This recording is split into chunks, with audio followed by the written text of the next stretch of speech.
Bonjour à tous. Bon, Franche a déjà m'a un peu présenté. Donc, effectivement, je suis consultant e-commerce, cofondateur de l'agence Skillbox, donc une agence de conseil et de stratégie e-commerce qui aide les e-commerçants à piloter leur stratégie web marketing et à développer les performances de leur site, donc leur business.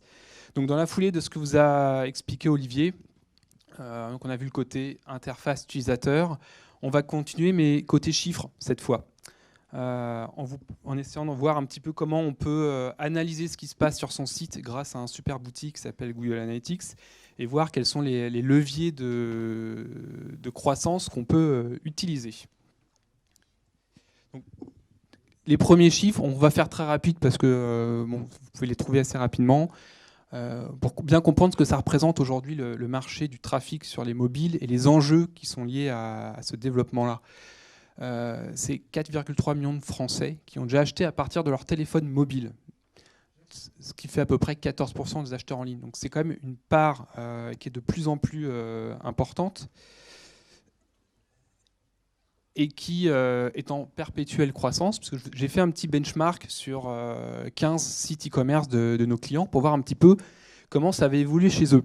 Alors, ce n'est pas représentatif du marché, mais c'est pour vous donner une petite idée, nos clients, c'est des e-commerçants de taille moyenne qui font de quelques dizaines de milliers d'euros de chiffre d'affaires par mois à quelques centaines de milliers d'euros, qui ont une boutique en centre-ville ou quelque part, et le site e-commerce est un relais de croissance pour eux, comme des réseaux de marques avec des réseaux de distribution.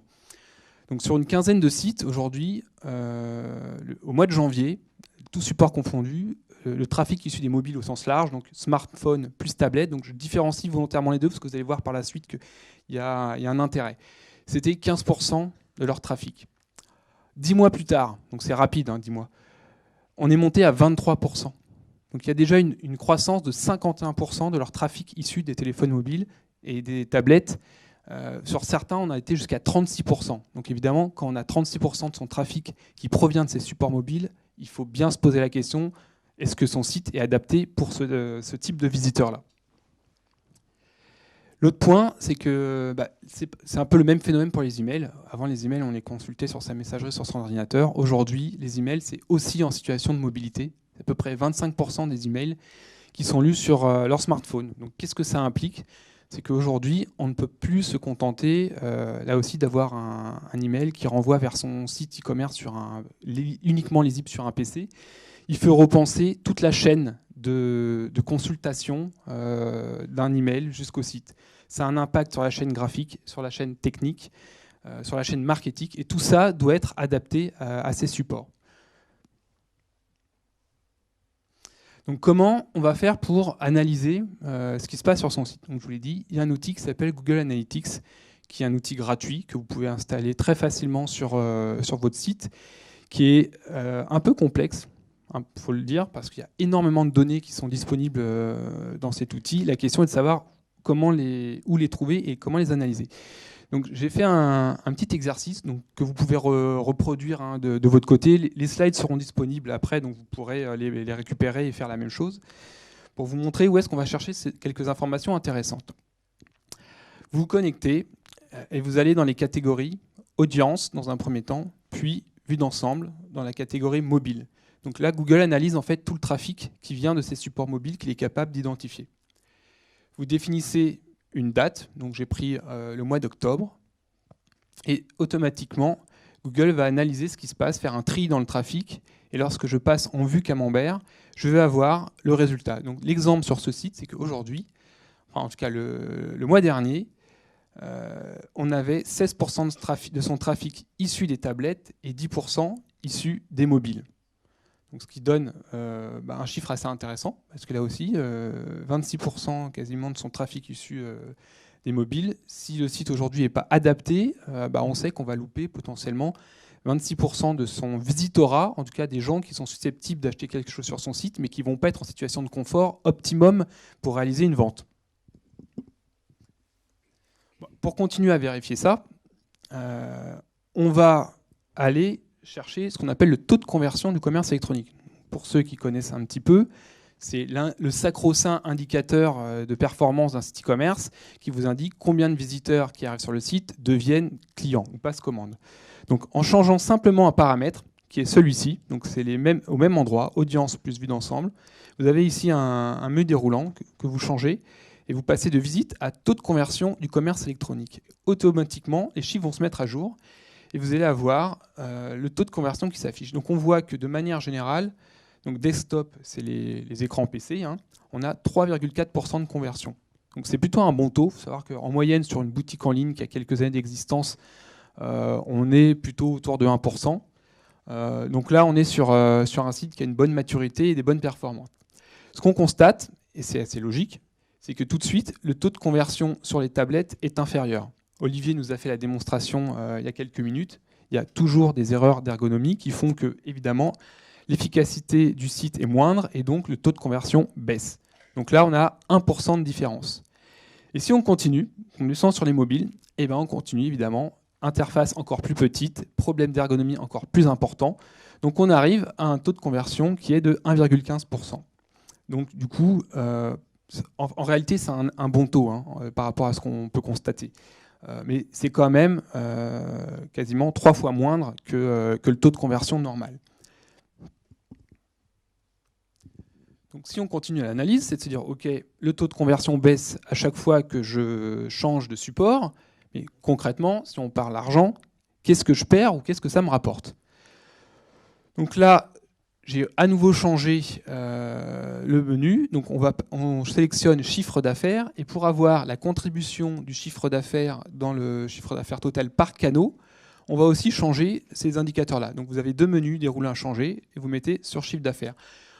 On peut aussi s'amuser à calculer le gain financier sur une plus longue période. Donc en changeant en haut la période, donc là j'ai mis sur l'équivalent de 10 mois pour voir que m'avait rapporté concrètement sur ce site chacun de mes canaux, de mes supports. Donc on se retrouve donc avec un site qui au global fait 1 300 000 € de chiffre d'affaires, dont 1 million sur les desktops, 156 000 € sur les tablettes. Ça commence à faire, hein. Ça a beau être que 12%, mais ça représente un chiffre assez conséquent. Et sur les mobiles, 4,21%, qui représente 54 000 €.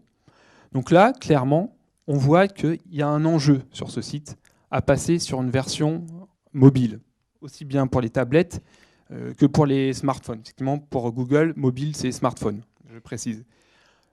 Le gain financier, si on réussissait à améliorer, on va juste pour info remonter un petit peu avant, si je devais gagner, par exemple, 0,5% de conversion sur les tablettes pour arriver à peu près à celui que j'ai sur le desktop, ça se chiffre tout de suite en quelques dizaines de milliers d'euros de gains financiers. Idem pour les mobiles, sauf que là, le potentiel est encore plus grand techniquement, mais on va voir que c'est beaucoup moins simple.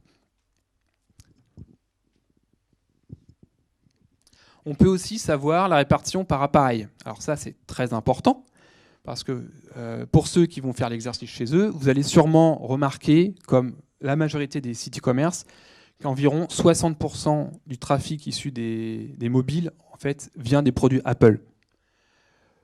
iPad et iPhone en première position. Des fois, c'est l'inverse. Ça dépend du secteur d'activité, ça dépend des produits que vous vendez.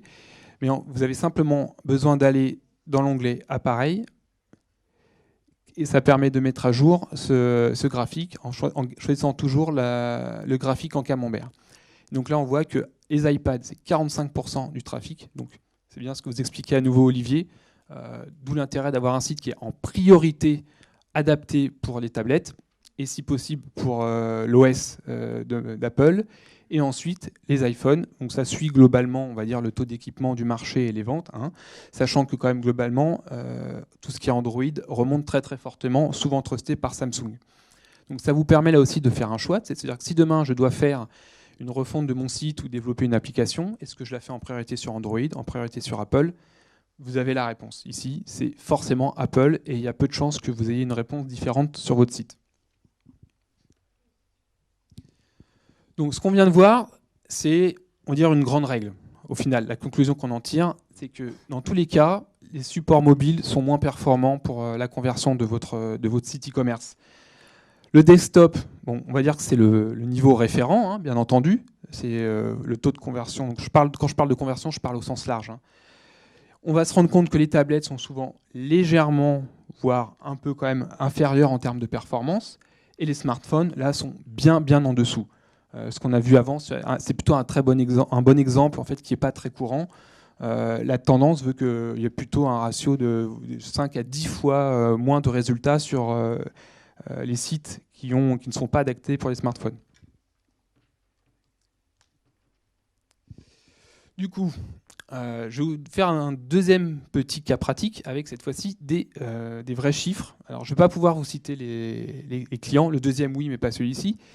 Donc c'est un site client pour lequel on a travaillé sur un projet de mise en place d'une version responsive design. C'est-à-dire qu'il n'y a pas eu de changement sur l'interface, c'est exactement la même, c'est juste que du jour au lendemain, le site est devenu mieux lisible sur tablette et mieux lisible sur smartphone. Donc c'est un site qui vend des luminaires. Et le résultat est en chiffres. Donc la refonte, alors vous voyez, vous avez 3 tableaux avec 3 indicateurs. La répartition des visites par support, le taux d'ajout au panier, très important, je vais vous l'expliquer un peu en détail après, et le taux de conversion. La refonte, le passage en fait à la version responsive design a lieu en août. Donc vous avez les chiffres avant et les chiffres après. Donc j'ai gardé ma classification par support. Donc ce desktop, c'est notre référence. En juillet, c'était quasiment 82% du trafic. Tablette 12%, smartphone quasiment 6%. Suite à la refonte, on est passé à 15% de gains sur les tablettes, puisque beaucoup de personnes en fait, qui arrivaient sur la version tablette avant faisaient tout de suite demi-tour parce que clairement, ils n'arrivaient pas à lire ce qu'ils avaient sous les yeux. Et 7% sur les smartphones. Donc ça fait un gain de 13% du trafic mobile sur cette période. Là où c'est beaucoup plus intéressant, on va commencer à parler argent, c'est le taux d'ajout au panier. Alors qu'est-ce que le taux d'ajout au panier ? Le taux d'ajout au panier mesure l'intérêt des gens qui arrivent sur une fiche produit. Donc ça mesure en fait la pertinence entre la requête initiale par le visiteur et l'intérêt que représente pour lui ce qu'on lui présente dans la fiche produit. Un bon taux d'ajout, enfin on va dire qu'un taux d'ajout au panier qui commence à être intéressant, c'est à partir de 5%. Après ça peut monter à 10-15% pour des sites très optimisés. Mais là on va dire qu'on n'était pas terrible clairement. Le taux d'ajout au panier en juillet, sur les tablettes et les smartphones, était de 1,89 et 0,77%. Suite au passage en responsive design, donc on a gagné 5% sur les tablettes. Pas terrible, mais en même temps c'est assez logique puisque c'était déjà très proche du taux desktop. Donc en fait on avait une faible marge de manœuvre là-dessus. Par contre, le taux smartphone, et là c'est là qu'on voit l'intérêt, qui était de 0,77%, donc très très faible, est passé à 2,16%, quasiment, il est même supérieur à celui des tablettes. Donc on a une progression de 180%. Donc énorme, avec simplement une version responsive design. Donc au total, sur les 2 supports mobiles, on a une croissance de 56% de cet indicateur de performance. Ce qui veut dire qu'on a 56% de gens en plus qui ajoutent des produits dans leur panier. C'est le début de la conversion. On continue. Maintenant, je voudrais savoir, parmi ces gens, quels sont ceux qui ont finalisé leur commande. Donc même exercice, juillet, taux de conversion du site sur les écrans desktop était de 0,66%. Il est passé à 0,70 après la version responsive design. Donc, petit gain, toujours intéressant, mais pas énorme. Si on passe sur les tablettes, là c'est pareil, comme on l'a dit, il y avait un plus faible taux de croissance, un plus faible potentiel de gain, on a gagné tout de même 10%. Et à nouveau, sur les smartphones, on était extrêmement faible, proche du zéro absolu. On a commencé à décoller. 0,19. Donc effectivement, 280% de croissance sur des chiffres aussi faibles, ça ne représente pas beaucoup d'argent. Mais c'est un point de départ qui a fait qu'on a pu continuer on a vérifié qu'effectivement, avec un site adapté, les gens pouvaient commencer à commander. Et c'est le point de départ d'un travail justement d'optimisation continue pour continuer à gagner de l'argent sur ce support. Donc au final, on a 40% de taux de conversion en plus sur cette refonte, ce qui est énorme. Donc, le pourcentage est important. Effectivement, le gain en valeur est beaucoup moindre, puisque ça se fait sur un créneau où on part de loin, mais globalement, c'est on va dire un exemple de très bonne refonte. On va continuer sur un autre client de l'agence. Là, pour le coup, je peux clairement vous le citer. Je vous donne les chiffres dans le cadre de cette conférence, hein. Par contre, je vous demande de ne pas les diffuser, les tweeter. J'ai juste le droit dans le cadre de cette conférence. Donc là, on a été un petit peu plus loin. On a fait une refonte ergonomique et une refonte responsive design. Donc on en a profité pour améliorer l'ergonomie de ce site et beaucoup d'autres choses à l'intérieur. Juste une petite parenthèse, les résultats que vous allez voir après, c'est les résultats avant. Je ne sais pas si ça vous parle. De manière globale, pour nous, c'est des résultats qui sont un peu impressionnants et qu'on ne peut pas faire avec tout le monde parce qu'il y a eu un énorme travail derrière en termes d'analyse du site pour comprendre les forces et les faiblesses du site, un retravail au niveau de l'argumentaire commercial, au niveau des fiches produits et visuels. Donc, ce genre de résultat ne s'atteint pas simplement en adaptant l'existant à une version mobile ou tablette. Donc, le site s'appelle Apiculture. Donc, c'est un petit magasin qui est en Luberon, qui vend des produits pour apiculteurs et professionnels et amateurs en l'occurrence. Donc là, vous avez l'ancienne version du site. Donc c'était un PrestaShop avec un template de base. Donc c'est typiquement le genre de site que vous retrouvez très très souvent, avec en fait un empilage de blocs de tous les côtés, une navigation verticale, des visuels produits assez petits. Donc voilà, l'impression de professionnalisme est là, on va dire, mais on est quand même dans des designs de sites des années 2006-2007. Donc il y a quand même un côté obsolète qui donnait un gros potentiel de gain sur la base de cette refonte.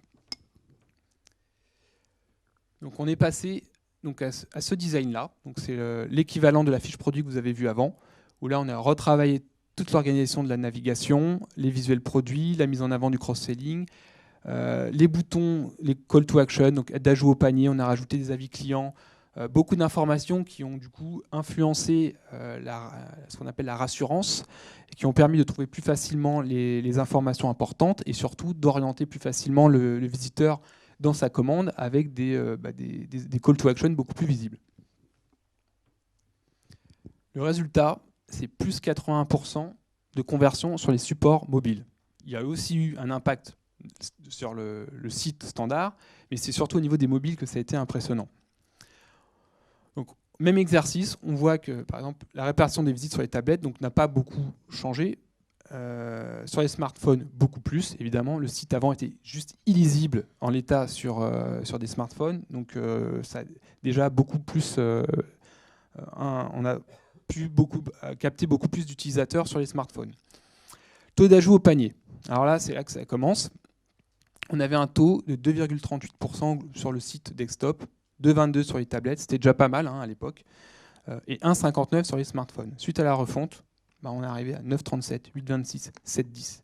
Autrement dit, sur les supports mobiles, une croissance de 303%, donc 3 fois plus de produits ajoutés au panier qu'avant la refonte. Donc c'est énorme en termes de potentiel de chiffre d'affaires, ce qu'on peut générer derrière, c'est énorme. Évidemment, si on continue sur le taux de conversion, on avait 1,59 de taux de conversion, ce qui est plutôt bon pour un petit site e-commerce. On est passé à 2%.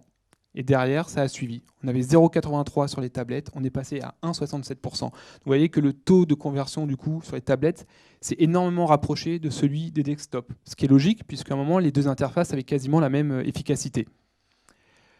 Le taux de conversion sur les smartphones est passé de 0,7, qui était déjà pas mal, à 1,3%. Donc là, c'est plus faible, c'est normal. Je vais vous l'expliquer un peu après. Donc au total, l'ensemble des supports mobiles a connu une hausse de 80% de son taux de conversion. Donc évidemment, plus on a de trafic, et plus ça devient extrêmement intéressant en termes de gain de chiffre d'affaires. La raison essentielle pour laquelle souvent le taux de conversion sur les mobiles est beaucoup plus faible, il est assez simple, c'est que ça se joue à la dernière étape. C'est-à-dire que les moyens de paiement aujourd'hui sur téléphone mobile ne sont pas encore entrés dans les us et coutumes des visiteurs. On a beaucoup moins confiance encore dans le paiement par téléphone portable que lorsqu'on est derrière son écran avec sa carte bleue, puisque Olivier l'a bien montré. Les formulaires sont très difficiles à remplir, la saisie des chiffres est encore plus compliquée sur un téléphone portable. Donc aujourd'hui, le paiement sur un site e-commerce qui n'est pas forcément adapté, et même en responsive design, ça reste encore quelque chose de compliqué. Donc il faut passer à un autre système qui sont des systèmes de paiement intégrés au smartphone. Donc, typiquement, on enregistre sa carte bleue dans un système du type Byster ou ce genre de système qui se développe, qui permettent en fait d'un seul clic de payer avec la carte bleue qui est enregistrée dans son téléphone. Malheureusement, il y a encore des problèmes de confiance là-dessus, donc ce n'est pas répandu, ce n'est pas des applications que tout le monde possède, mais a priori, ça va tendre à augmenter puisque ça fait partie de l'évolution logique des usages du web. Voilà, j'espère que c'est des exemples qui auront achevé de vous convaincre de l'intérêt aujourd'hui du responsive design et des supports mobiles en termes de stratégie, de l'impact que ça peut avoir sur votre chiffre d'affaires. Si vous avez des questions, je suis à votre disposition.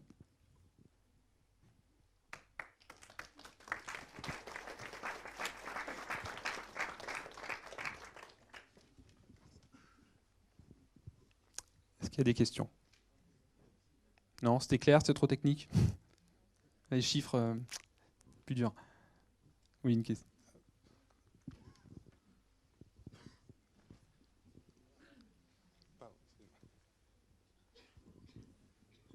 Oui, dans la mesure où la part d'équipement devrait aller vers un taux d'équipement supérieur et grandissant sur les mobiles, tablettes et smartphones, en fonction d'ailleurs du B2B ou du B2C, qui peut être un taux d'équipement différent, comment vous voyez ces évolutions? Vous venez d'évoquer la limite de paiement avec le problème de votre système de paiement intégré au smartphone.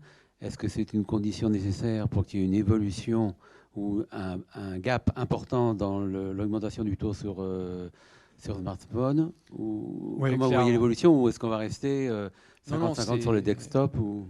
Je pense que ça fait partie des prochaines étapes qui vont être amenées à pousser l'efficacité des sites e-commerce sur les smartphones, comme l'avènement de la fibre et de la DSL a pu impacter très fortement le démarrage des sites de streaming vidéo, par exemple.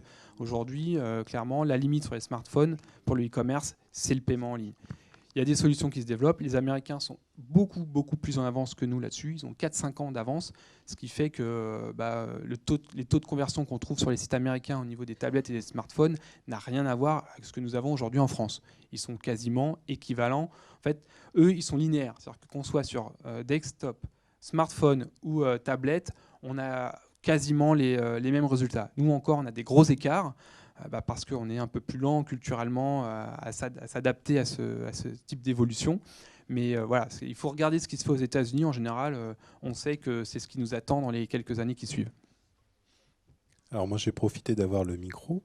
Ludovic, qu'est-ce que tu penses de la 4G? Est-ce que c'est un facteur d'accélération par rapport aux tablettes et mobiles sur la vente en ligne? Logiquement, on devrait se dire que oui, puisqu'on a vu que clairement, le temps de rapidité d'un site impacte un élément de performance qui s'appelle le taux de rebond. C'est-à-dire que j'arrive sur un site, si je n'ai pas ma page qui s'affiche dans la seconde, je fais demi-tour. Je pense que vous avez tous vécu ça, attendre à recharger 4 fois avant que la page s'affiche. Donc on sait que c'est des visiteurs perdus. Donc plus le temps de chargement va être rapide, c'est valable pour la première page sur laquelle on arrive sur le site, comme pour toutes les autres. Il suffit que le temps de chargement de la dernière page à la dernière étape soit trop long et on a une chance sur deux de louper une vente. Donc évidemment, la 4G va probablement insuffler une nouvelle dynamique dans ce schéma-là.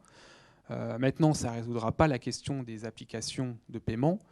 Il faudra forcément que les deux aillent de pair. D'accord. Sachant qu'une autre question qui serait intéressante mais qui sera abordée par la suite, c'est responsive design ou application. Mais là, ça va venir sur la présentation après. Est-ce qu'il y a d'autres questions dans la salle? Oui, une autre question. On en prend encore une après, puis ensuite on va enchaîner sur la présentation suivante. Je ne sais pas si c'est directement lié à votre intervention, mais quel est le coût d'adaptation d'un site au responsive web design? S'il n'a pas été conçu comme ça, quel est le coût d'adaptation? Alors effectivement, ça dépend de jusqu'où on veut aller en termes d'adaptation. Si on parle d'une adaptation à périmètre ergonomique et fonctionnel égal, il faut compter peut-être 4-5 000 euros pour faire un design adaptable. Si ensuite on va en profiter pour rajouter des fonctionnalités, et honnêtement, c'est une démarche que je vous conseille parce que se lancer dans ce genre de projet, ce serait dommage de ne pas en profiter pour améliorer le site au passage. Ça peut monter à plus, à 10 000, 15 000 euros. Mais quand on est sur un site de boutique en ligne, sur des logiciels comme PrestaShop ou Magento, avec 5 000 euros maximum, on peut avoir une adaptation complète, mobile plus tablette. Alors, une autre question ? Alors, s'il n'y a pas d'autres questions, nous allons passer à la présentation Merci suivante. pour votre écoute.